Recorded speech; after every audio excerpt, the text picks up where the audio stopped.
दुधाच्या साईपासून तूप कसं तयार करायचं ते सांगते। दुधाची साय एका भांड्यामध्ये घ्यायची, त्याच्यानंतर त्याच्यात फ्रीजमधलं थंड पाणी टाकायचं। थंड पाणी ओतल्याने मलाई लवकर वर येते। थंड पाणी ओतून मिक्सरला फिरवून घ्यायचं। 2 मिनटं फिरवल्याने मलाई छानपैकी वर येते, घट्ट येते वरती।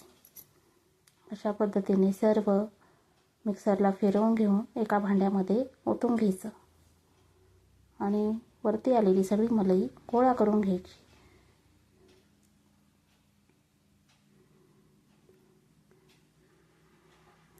तो गोळा अलगद उचलून दुसऱ्या भांड्यामध्ये ओतून घ्यायचा आणि त्याच्यामध्ये थंड पाणी ओतून तो गोळा स्वच्छ धुवून घ्यायचा। स्वच्छ धुतल्याने वास येत नाही आणि तूप चांगलं होते।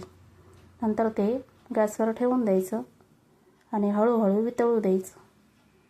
मधून मधून चमच्याने ते हलवत राहायचं, जेणेकरून ते खाली लागणार नाही।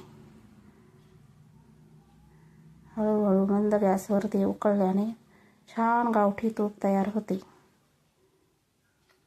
अशा पद्धतीने आपले गावरान गावठी तूप तयार झाले आहे। व्हिडिओ आवडल्यास लाईक करा, शेअर करा, कमेंट करा।